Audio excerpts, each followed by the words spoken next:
Hello guys, what is up. Study hub live में आपका स्वागत है। आज है क्लास 12th के लिए थर्ड लेक्चर आपका एग्रीगेट डिमांड और एग्रीगेट सप्लाई का।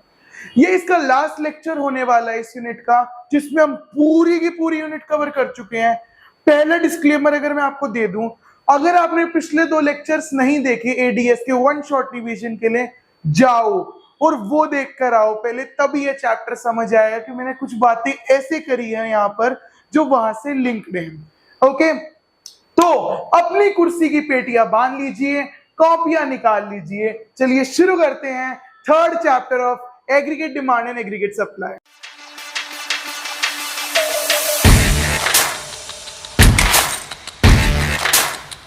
ओके गाइस, तो सबसे पहले हमारे चैप्टर में हम 2 टॉपिक्स को डिस्कस करेंगे, एक्सेस एंड डेफिसिट डिमांड। इन दोनों पे से एक पे क्वेश्चन आएगा। पूरे कॉन्सेप्ट्स हैं एंड आपस में इंटरलिंक्ड हैं। ओके, तो पहला कॉन्सेप्ट हमारा है डेफिसिट डिमांड। अब सर ये डेफिसिट क्या होता है? सर ये इंग्लिश वर्ड है जिसका मतलब होता है लेस डिमांड। यार खुद नाम बोल रहा है लेस डिमांड, मतलब डिमांड कम सप्लाई ज्यादा। एक बात बताओ लड़के, हम लौंडे हैं, हमारे साथ क्या हो रहा है? किसी को डिमांड नहीं है लड़कों की। मैं बर्थ की बात नहीं कर रहा, किसी को लौंडों की डिमांड नहीं है और सप्लाई भरी पड़ी है। अब बॉयज कॉलेज में जाओ, ऐसे लड़के भरे पड़े हैं, बट लड़कियों का क्या है? डिमांड बहुत ज्यादा है, सप्लाई क्या है? कम है। ठीक है, तो डेफिसिट डिमांड लेस डिमांड होती है, जिसमें डिमांड तो कम होती है और सप्लाई बहुत ज्यादा होती है। ये आपका है आपका deficit demand. It is the economic situation, इस वर्ड पे जोर डालना, economic situation where aggregate demand is less than aggregate supply. आपको ये जरूर लिखना है, अगर ये नहीं लिखोगे बेटा बोर्ड वाला नंबर नहीं देगा, क्योंकि ये है important topic corresponding to full employment level. कि फुल एम्प्लॉयमेंट लेवल के कॉरेस्पॉन्डिंग हमारा क्या होना चाहिए? डिमांड लेवल होना चाहिए। कि एडी छोटा है, एएस बड़ा है, corresponding to full employment level, corresponding to full employment level. Okay guys, अब सर डेफिसिट डिमांड के कॉज क्या है? ये क्यों होता है भाई? तो मुझे अपने दिल पे हाथ रख के बताना बच्चों, सच में डिमांड का फॉर्मूला क्या होता है? सर एडी का फॉर्मूला होता है सी प्लस आई प्लस जी प्लस एक्स माइनस एम। मैंने पिछले लेक्चर में बताया था बेटा, क्रैम मत करना, क्रैम मत करना बिल्कुल भी। कैसे करना है? डेफिसिट डिमांड के कॉज क्या है? सर अगर मुझे एडी कम करना है तो सी को कम कर दूं, क्योंकि प्लस में है, मैंने अपनी कंजम्पशन कम करी। सपोज करो मैं रात को छोले भटूरे खाता हूं, मैंने अपनी कंजम्पशन कम कर दी, तो डिमांड भी छोले भटूरे की क्या हो जाएगी? कम। भाई एक बंदे की डिमांड कम हो गई, तो सबसे पहला डिक्रीज इन कंजम्पशन, पहला हमारा कॉज आ गया डिक्रीज इन कंजम्पशन। आपको पता है गवर्नमेंट भी कुछ खर्चा करती है, डिमांड करती है। सपोज खुद एक रोड बनाना है, गवर्नमेंट को सीमेंट की रिक्वायरमेंट है, तो गवर्नमेंट कहेगी भाई मुझे 100 किलो सीमेंट दो। अगर गवर्नमेंट खर्चा कम कर दे तो सीमेंट की डिमांड कम हो जाएगी। 100 kg हम सीमेंट की डिमांड करेंगे, तो यहां से आ जाएगा डिक्रीज इन गवर्नमेंट एक्सपेंडिचर। कि भाई गवर्नमेंट एक्सपेंडिचर क्या हो जाएगा? हमारा कम हो जाएगा। ठीक है, सबको समझ आ गया? सी आई, ठीक है। जी मैंने बता दिया आपको, ये सी का पॉइंट था, ये जी का पॉइंट था। मैं आई के पॉइंट की बात करता हूं। सर इन्वेस्टमेंट अगर इकोनॉमी में से कम हो जाए तो भी एडी कम हो जाएगा। डिक्रीज इन इन्वेस्टमेंट, अगर इन्वेस्टमेंट कम हो जाए तो। मैं सारे पॉइंट्स लिख रहा हूं आपके, ठीक है। बस अपनी कॉपी निकाल के रखना, शॉर्ट नोट्स बनाते चलना, क्योंकि मेन आपकी कॉपी रहेगी आपके पास। आगे देखना बेटा, एक्स भी प्लस में है, एक्स हमारा किस में है? प्लस में है। तो अगर इसको भी मैं कम कर दूं तो ये क्या हो जाएगा? एक्सपोर्ट में कम कर दूं, मैं कर ही नहीं रहा एक्सपोर्ट, तो डिमांड हमारी कम होगी। नेक्स्ट रीजन हमारा आ जाता है decrease in exports. Okay guys, अब ये एम का मतलब होता है इंपोर्ट। सर इंपोर्ट तो नेगेटिव है, तो जो चीज कम कर रही है एडी को, ये ऑलरेडी एडी को कम कर रहा है माइनस करके, इसको बढ़ा देंगे जितने इंपोर्ट बाहर। एक बात बताओ, मेरे पास पेन है मार्कर, अगर मैं इसको सारों को बाहर बेच दूंगा अलग कंट्रीज में, तो क्या आप इसको डिमांड कर पाओगे? नहीं कर पाओगे। तो मैं कह सकता हूं increase in imports, increase in imports. And sir last point अगर मैं बात करूं, 6 पॉइंट, 6 नंबर का क्वेश्चन, 5 नंबर का क्वेश्चन आ जाए। एक बात तो सर, आज आपके पास 500 रुपए हैं, आप 500 रुपए की डिमांड कर सकते हो। मैंने टैक्स ले लिया, हमारी निर्मला ताई ने क्या करा, निर्मला ताई ने 400 रुपए टैक्स ले लिया, 100 रुपए बचे भैया आपके पास, तो आप डिमांड कम करोगे।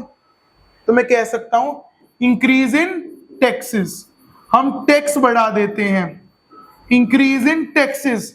हमने अगर टैक्स बढ़ा दिया तो भी हमारी डिमांड डेफिसिट में चली जाएगी। फटाफट बताओ समझ आया नहीं आया? कॉपी में इसको नोट करो, कॉपी में शॉर्ट नोट्स बनाते चलना, अपनी कॉपी में शॉर्ट नोट्स बना लो, स्क्रीनशॉट ले लो, बहुत इंपॉर्टेंट है गाइस। फटाफट स्क्रीनशॉट ले लो या फिर कॉपी में नोट कर लो शॉर्ट नोट्स में। Got it? आगे चले। सर ग्राफिकल एक्सप्लेनेशन समझा दो कि क्या है भाई, तो ध्यान से देखना। अगर मैं ग्राफ की बात करूं, ठीक है, मैं ग्राफ की बात करता हूं, तो एक मैंने लाइन ऐसे बना दी, एक मैंने लाइन ऐसे बना दी, ठीक है भाई। सर ये तो मेरा हो गया एएस और ये मेरा हो गया एडी। आपने पिछले लेक्चर में पढ़ा होगा मेरे साथ एएस का कर्व कैसा होता है, एडी का कर्व। तो सर जहां पर इंटरसेक्शन हो रहा है इसे बोलते हैं पॉइंट ई। अब सर अगर डिमांड कम हो रही है तो डिमांड कर्व नीचे आएगा ऊपर जाएगा? नीचे आएगा। Very good. तो ये कर्व नीचे आ गया पैरेलल बिल्कुल, इसे बोलेंगे एडी प्लैंड, एडी एक्चुअल, और ये एडी एफ और ये एडी पी। पी का मतलब प्लैंड, कि हमने कितना प्लान करा है एडी, ठीक है, एक साल में। तो बेटा एक बात बताओ, ये जो गैप है, ये जो गैप है वो क्या है? इसे हम बोलेंगे डिफ्लेशनरी गैप। इस गैप को हम बोलेंगे डिफ्लेशनरी गैप, या फिर आप बोल सकते हो डेफिसिट डिमांड। इसे हम बोल सकते हैं डेफिसिट डिमांड, ठीक है। या तो आप इसे डिफ्लेशनरी गैप बोल लो या इसे डेफिसिट डिमांड बोल लो, कि सर डिमांड क्या आई है, कम आई है हमारे पास। जो एडीएफ का मतलब क्या है, इसका मतलब समझो, मैं आपको लिखकर दिखाता हूं इसका मतलब। इसका मतलब समझो AD at full equilibrium. Full equilibrium मैंने पिछली क्लास में बताया था। फुल इक्विलिब्रियम एक कंडीशन होती है, एक सिचुएशन होती है जहां पर सारे रिसोर्सेज जितनी भी एक कंट्री में है वो सारे के सारे लगे हुए हों। सपोज करो मेरी जेब में ना अभी 100 रुपए पड़े हैं, ठीक है, आप देख पा रहे हो मेरी जेब में 100 रुपए पड़े हैं। अगर मैं इन पूरे 100 रुपए को यूज कर लूं, पूरे 100 रुपए को इकोनॉमी में लगा दूं, सारे रिसोर्सेज इकोनॉमी में लगा दिए, तो उसे बोलेंगे एडीएफ, कि कितनी डिमांड आ रही है। मैं डिमांड बस कितने रुपए की कर सकता हूं? 100 रुपए की, क्योंकि मेरे पास 100 रुपीज का नोट है, मैं 100 रुपए की डिमांड कर सकता हूं। बट सर आप एक बात बताओ, डिमांड 100 रुपए की ये है, बट मैं पूरे थोड़ी खर्च करूंगा, मुझे अपनी महिला मित्र को गिफ्ट दिलाने हैं इसमें से, ठीक है। तो मैंने थोड़ी डिमांड करी, इससे नीचे डिमांड करी, तो ये मेरा बन गया एडी प्लान्ड, कि मैंने इतना प्लान करा है। एडी प्लान्ड, मैंने इतना प्लान करा है कि मैं इतना खर्चा करूंगा और इतना मेरे पास रिसोर्सेज है कि मैं 100 रुपए की डिमांड कर सकता हूं। इसे हम पॉइंट का नाम देंगे। इस पॉइंट का नाम हम रख देते हैं बेटा, इस पॉइंट का नाम हमने रख दिया ई डैश, जहां पर ई का मतलब क्या है, एम्प्लॉयमेंट एट फुल इक्विलिब्रियम, और ई डैश का मतलब क्या है, प्लान्ड इक्विलिब्रियम, कि हम किसके लिए प्लान कर रहे हैं, किस इक्विलिब्रियम के लिए प्लान कर रहे हैं। मेरी प्लानिंग क्या है, खर्चा करने की। मैं किस इक्विलिब्रियम को प्लान कर रहा हूं अपने देश में लगाने की, उसे क्या बोलते हैं, एडीपी। और जितना होना चाहिए सब कुछ लुटा के लगा दें, उसे बोलते हैं एडीएफ। ठीक है, बताओ समझ आया नहीं आया? फटाफट जहां भी बैठे हो, मम्मी पीछे बैठी है, हाथ उठा लो, सर समझ आ गया। फटाफट शॉर्ट नोट्स बनाओ, स्क्रीनशॉट लो। मोस्ट इंपॉर्टेंट टॉपिक है गाइस, मोस्ट इंपॉर्टेंट टॉपिक की हम बात कर रहे हैं। ठीक है एवरीवन, फटाफट देखो इसको पूरे को, स्क्रीनशॉट लो, कॉपी में लिखो। चलो भाई अगले की बात करते हैं, कॉन्सिक्वेंसेस, मतलब क्या दिक्कत है हमें डेफिसिट डिमांड से, क्या क्या दिक्कत हो सकती है। सर पहली दिक्कत, अंडर एम्प्लॉयमेंट इक्विलिब्रियम। सर एक ऐसा इक्विलिब्रियम होगा जहां पर रिसोर्सेज अंडर एम्प्लॉयड हैं। अंडर एम्प्लॉयड का मतलब पार्शली एम्प्लॉयड, पार्शली एम्प्लॉयड मतलब कुछ लगाए हुए हैं कुछ नहीं लगाए हुए। तो ये सिचुएशन अचीव होगी वेयर हमारी कंट्री किसमें है, अंडर एम्प्लॉयमेंट इक्विलिब्रियम में है, जहां पर रिसोर्सेस नहीं लगाए हुए सारे। अगला डिफ्लेशनरी गैप। एक बात बताओ, लोगों के पास पैसा ही नहीं है, लोगों के पास डिमांड ही नहीं है, तो प्राइसेस बढ़ेंगे या घटेंगे। सपोज करो कोविड का टाइम आया था, लोगों के पास पैसा नहीं था, क्या लोगों ने डिमांड करी कि मुझे स्टारबक्स की कॉफी दो, मुझे ये दो, मुझे वो दो? नहीं। तो डिमांड गिर जाती है, ऐसे में हमें प्राइसेस अपने कम करने पड़ते हैं। आप देखते होंगे कोविड टाइम में कितने के प्राइसेस डाउन हुए, मतलब काफी लोगों ने चैरिटी करी कि लो भाई 10 वाली चीज 5 में ले लो, कंपनी अफोर्ड ही नहीं कर पा रही थी। फ्रूटी का हमारे टाइम पे 5 रुपए का टेट्रा पैक आता था, वो भी रीलॉन्च हुआ कोविड में। क्यों? क्योंकि एक डिफ्लेशनरी ग्रैप की रेट हुआ। दो तरह की चीजें होती हैं, तो इन्फ्लेशन या डिफ्लेशन। इन्फ्लेशन मीन प्राइसेस का बढ़ना, डिफ्लेशन मीन प्राइसेस का कम होना। तो प्राइसेस रिड्यूस हुए, इसका मतलब प्राइसेस रिड्यूस होते हैं इस केस में। ठीक है भाई। अगला, एक्यूमुलेशन ऑफ अनडिजायर्ड स्टॉक्स। एक बात बताओ, सप्लाई बहुत है, मैं बना 15 स्टाइलस रहा हूं, मेरे पास 15 स्टाइलस बने रखे हैं, बट खरीद लोग 3 रहे हैं खाली, तो मेरे पास 12 स्टाइलस बच जाएंगे जो नहीं बिकेंगे। तो ये स्टॉक्स कैसे हैं? अनडिजायर्ड हैं। मैं चाहता नहीं कि ये बचे, मैं चाहता हूं बिके भाई, मेरे पास पैसा है, मेरा घर चले। तो ऐसी चीज एक्यूमुलेट होती है। एक्यूमुलेट का मतलब इकट्ठा होना, ऑफ अनडिजायर्ड स्टॉक्स। जो प्रोड्यूसर नहीं चाहता उसके पास बचे, वो बच जाता है, बिकॉज सप्लाई ग्रेटर है, डिमांड छोटी है। डिमांड 3 पेन की है, बना मैं 15 पेन रहा हूं, तो 12 पेन का जो क्या है वो स्टॉक एक्यूमुलेट हो जाएगा। अगला, लॉस ऑफ प्रॉफिट। एक बात बताओ, जो मैं 3 पेन बेच रहा हूं और 12 पेन मेरे पास पड़े रखे हैं, अगर मैं 5 का बेचूं तो मेरे 60 रुपए का लॉस हो रहा है। माना पेन मेरे पास पड़े हैं, बट मैं पेन को थोड़ी खाऊंगा भाई, खानी तो रात को रोटी ही है। तो जो 60 रुपए का प्रॉफिट में कमा सकता था, ये जो 60 रुपए में अर्न कर सकता था, ये मैं नहीं कर पाऊंगा, जिसकी वजह से क्या होगा? Loss of profits. मेरे प्रॉफिट्स खत्म हो जाएंगे, मेरा प्रॉफिट लॉस हो जाएगा। लॉस का मतलब खो जाना, मेरा प्रॉफिट गुम हो जाएगा। ओके, फटाफट स्क्रीनशॉट लो, पॉइंटर्स लिखे हैं मैंने आपके लिए सिर्फ पॉइंटर्स लिखे हैं ताकि आप नोट कर पाओ कॉपी में। एक्सप्लेनेशन बेशक लिखो ना लिखो, अपने वर्ड्स में लिखनी है तो लिख सकते हो, बट पॉइंटर जरूर लिखना।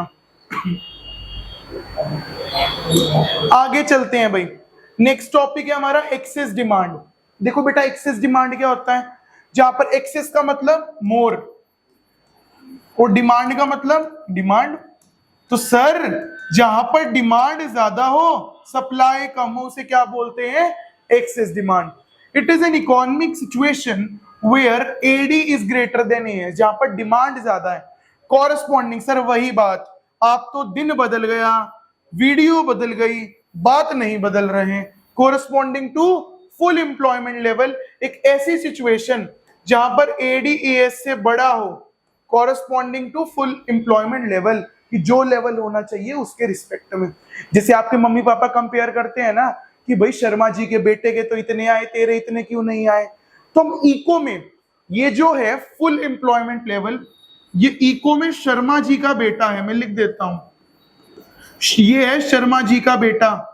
हम इसे कंपेयर करके चलेंगे, ये जो फुल एम्प्लॉयमेंट लेवल है इसके कंपेयर में हम अपने ग्राफ्स बनाएंगे। मैंने आपको पिछला भी दिखाया था, हमने फुल एम्प्लॉयमेंट लेवल के रिस्पेक्ट में लिया कि गिरी है या बढ़ी है। आपके मार्क्स भी देखे जाते हैं ना, बेटा शर्मा जी के तो 90% आए, तेरे 80 आए। तो एक लेवल सेट किया जाता है कंपैरिजन के लिए, वो लेवल हमारे इको में क्या है? Full employment level. Okay sir, मैंने पहले भी बताया था एडी का फॉर्मूला CIG(x-m). सर अगर मुझे एडी को बढ़ाना है तो सर सी को बढ़ा दूं। क्यों बढ़ा दूं भाई? क्योंकि एडी को बढ़ाना है तो कंजम्पशन बढ़ा दो। मैं पहले 1 प्लेट छोले भटूरे खाता था, मैंने बोला मुझे 2 दो, मैंने कंजम्पशन बढ़ा दी तो डिमांड भी बढ़ गई। आगे आई को बढ़ा दो भाई, आई इन्वेस्टमेंट बढ़ा दो। मैं किसी में इन्वेस्ट कर रहा हूं तो भाई कहीं ना कहीं डिमांड बढ़ रही है मार्केट में। गवर्नमेंट अपने खर्चे को बढ़ा सकती है। एक्स एक्सपोर्ट को बढ़ा दो और इंपोर्ट को कम कर दो, बिकॉज इंपोर्ट अगर सारा हो जाएगा माल तो हम डिमांड क्या करेंगे, तो हम सबको बढ़ा देंगे। लिख देता हूं मैं, इंक्रीज इन सारे point CIG(x), decrease in, decrease किस किस में आएगा, इंपोर्ट और टैक्सेस में। क्योंकि एक बात बताओ बेटा, अगर 500 रुपए में से 50 रुपए टैक्स लिया जाए तो क्या होगा, 450 की डिमांड होगी। आपकी डिमांड बढ़ेगी अगर टैक्स कम हो रहा है तो। पहले टैक्स 50 था 500 पे तो 450 बचा, अब 10 रुपए हो गया तो 490 बचा। अब ज्यादा पैसा उड़ा पाओगे मार्केट में, आपकी डिमांड बढ़ेगी। ठीक है, डिमांड बढ़ी तो हमारी सिचुएशन क्या रहेगी, एक्सेस डिमांड की। ओके, फटाफट इसको नोट कर लो। कॉपी में स्क्रीनशॉट तो नहीं ले सकते, फोन में स्क्रीनशॉट ले लो, कॉपी में नोट कर लो फटाफट गाइस। ओके गाइस, तो अब हम देखते हैं हमारा ग्राफिकल एक्सप्लेनेशन। तो सर मैंने क्या करा, एस का वही एक कर्व बना लिया, एडी हमारा ये हो जाएगा ADF। सर सपोज करो मेरे पास आटा 10 रोटी का है कि भाई मैं 10 ही बना सकता हूं, और मैं सोच के बैठा हूं मेरे पास डिमांड एकदम आ गई 15 रोटी की। मतलब रिसोर्सेज हमारे पास यहां हैं ई पॉइंट बनाने के लिए, बट आ गई हमारे पास डिमांड ADP के लिए, आ गई E' के लिए। ठीक है, तो मैं क्या करूंगा, मैं कहूंगा भाई रोटी 2 रुपए की नहीं है, रोटी 5 की है। मैंने अपने प्राइस बढ़ा दिए, डिमांड बढ़ते ही मैंने प्राइस बढ़ा दिए, एंड इसको बोलेंगे इन्फ्लेशन। आपको पता होगा महंगाई। तो ये जो गैप क्रिएट हुआ, इस गैप का हम नाम देते हैं इन्फ्लेशनरी स्पाइरल। इस गैप का हमने नाम दिया इन्फ्लेशनरी स्पाइरल बोल लो, इन्फ्लेशनरी गैप बोल लो, या फिर आप इसको एक्सेस डिमांड भी बोल सकते हो। सर ये जो हमारा क्रिएट हुआ ये है हमारा फुल एम्प्लॉयमेंट इक्विलिब्रियम से ऊपर वाला एक्सेस डिमांड ग्राफ। बताओ सर समझ आया नहीं आया? इसने इन्फ्लेशन क्रिएट करा। जो प्लान्ड एडी है, या फिर आप बोलो एक्चुअल जो हमारा एडी है, वो हमारे नॉर्मल डिमांड से ज्यादा है। हम 10 रोटी बना सकते हैं, 15 की डिमांड आ गई, तो इसे हम क्या बोलेंगे भाई, एक्सेस डिमांड। फटाफट कॉपी में नोट करो भाई, कॉपी में शॉर्ट नोट कर लेना, स्क्रीनशॉट ले लेना फटाफट गाइस, इंपॉर्टेंट था। यहां पर आप लिख लो आउटपुट, यहां लिख लो ADS। ओके, आगे चले। आगे ध्यान से देखना, हमारा आता है कॉन्सिक्वेंसेस। सर ये आपकी ना बुक में नहीं है, ये एक्स्ट्रा बुक्स में है, तो मैं पूरी पाइल अप करके लाया हूं PPT कि कंटेंट इससे बाहर तो नहीं है इस चैप्टर में। आप सिर्फ इतना भी पढ़ रहे हो, मोर देन इनफ है। ओके गाइस, तो कॉन्सिक्वेंसेस। सर स्टैटिक GDP, पहला पॉइंट स्टैटिक GDP। सर हमें पता है GDP जब राइज करती है जब आउटपुट राइज करता है। GDP कब राइज करती है, जब आउटपुट राइज करता है। और सर एक बात बताओ, रोटी तो 10 ही बन रही हैं, उससे ज्यादा तो मैं बना ही नहीं सकता, इसलिए सर इस केस में सिर्फ प्राइस राइज कर रहे हैं, आउटपुट कांस्टेंट है। आउटपुट हमारा क्या है, कांस्टेंट, जिसकी वजह से GDP भी स्टैटिक हो जाएगी। स्टैटिक का मतलब होता है नो चेंज, कि चेंज ना होना GDP का। GDP में कोई भी चेंज नहीं आएगा। आगे देखो इन्फ्लेशनरी ग्राफ, ये तो मैंने बताया कि जब जब किसी चीज की डिमांड बढ़ती है तो प्राइस अपने आप बढ़ जाते हैं। स्टारबक्स के इतने ज्यादा प्राइस क्यों है, डिमांड भी है। ठीक है, वड़ा पाव वाली के इतने ज्यादा भाव क्यों है, क्योंकि डिमांड भी है। तो इन्फ्लेशनरी गैप क्यों है भाई, इसका मतलब प्राइसेस आर राइजिंग। प्राइस हमेशा राइज करते हैं, प्राइस हमारे राइज कर रहे होते हैं। ये पॉइंट सबसे ज्यादा इंपॉर्टेंट है वेज प्राइस स्पाइरल। ठीक है, ये भी मैं डिस्कस करूंगा, आपको कहीं नहीं मिलेगा, ओनली इन दिस पीपीटी। उससे पहले लॉस ऑफ प्रॉफिट क्या होता है?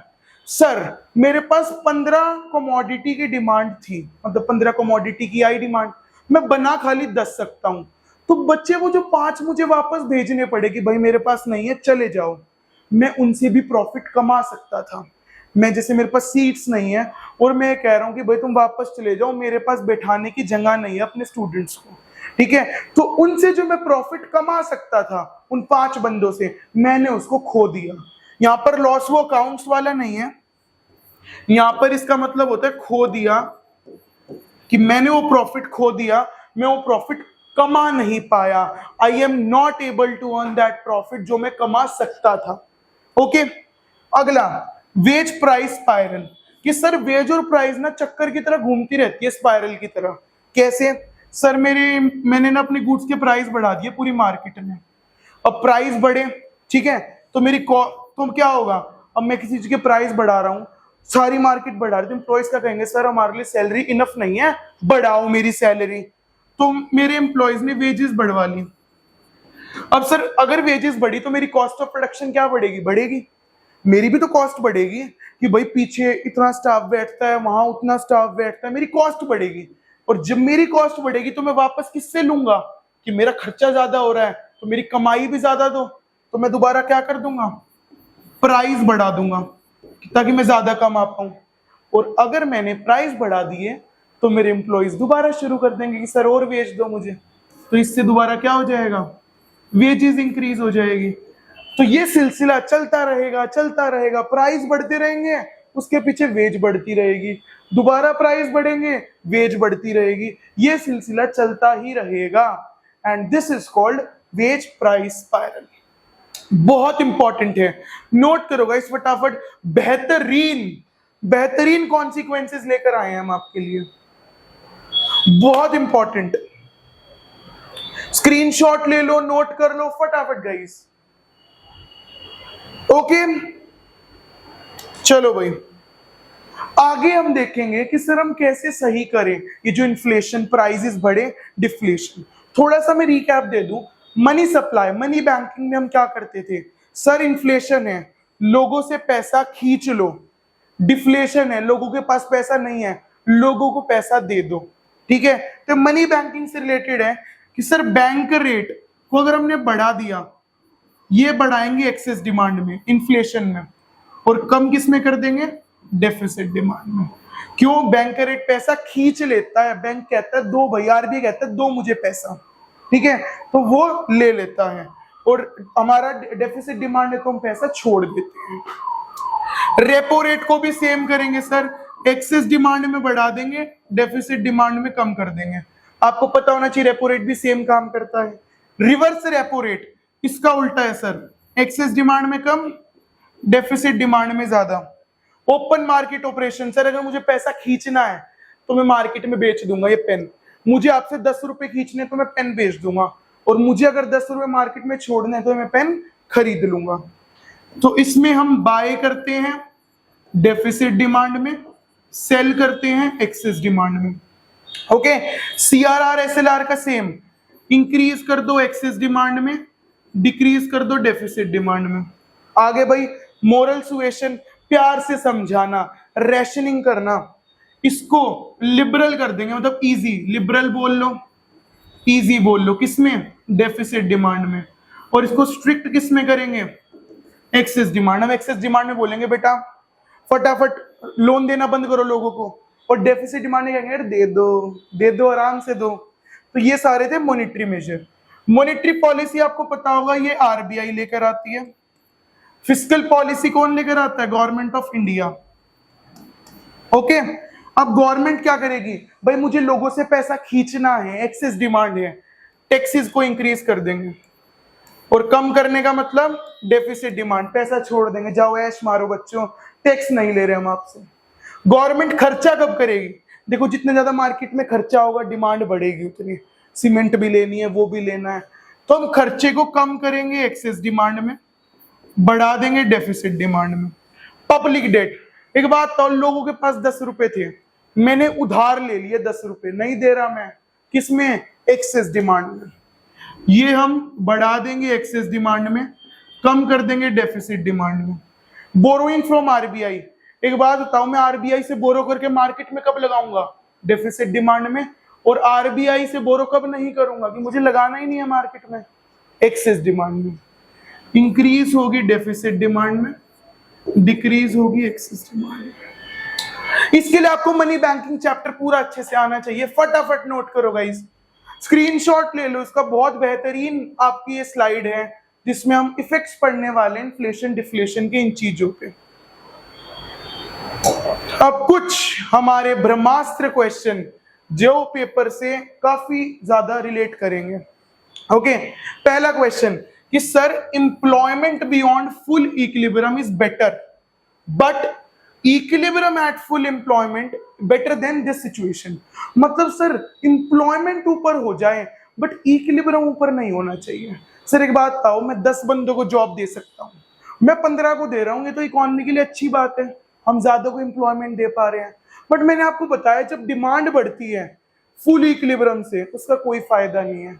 जब हमारे पास आउटपुट ही फिक्स्ड है, जब हमारे पास हमारा आउटपुट ही फिक्स्ड है तो एडी बढ़ने का कोई फायदा नहीं है। डिमांड बेशक कितनी बढ़ जाए कोई फायदा नहीं है इस बढ़ने का। Got it? अगला question, fiscal policy and monetary policy are opposite to each other. No, fiscal policy government वाली भी जरूरी है जो बजट आपका आता है हर साल, और मॉनेटरी पॉलिसी आरबीआई की भी जरूरी है। दे आर नॉट अपोजिट, वो अलग अलग एंड पे नहीं है, दे आर कॉम्प्लीमेंट्री, साथ साथ चलने वाले हैं। अपोजिट होता है बिल्कुल अलग अलग, कॉम्प्लीमेंट्री मतलब साथ साथ। तो हम कहेंगे नो, दे आर कॉम्प्लीमेंट्री, जिसे हम कहते हैं ना कि ये चीज कॉम्प्लीमेंट्री मिल रही है, दे आर कॉम्प्लीमेंट्री, साथ साथ चलने वाले हैं दोनों के दोनों पॉलिसी। ओके, अगला, how will be implemented of 7th पे कमीशन ऑन एडी। सबसे पहले आप 7th पे कमीशन समझो क्या होता है। बेसिक सा सैलरी बढ़ जाती है गवर्नमेंट एम्प्लॉइज की, पहले फर्स्ट कमीशन था, फिर सेकंड, थर्ड, फोर्थ, ऐसे हर साल हर 2-3 साल में सैलरी बढ़ती है।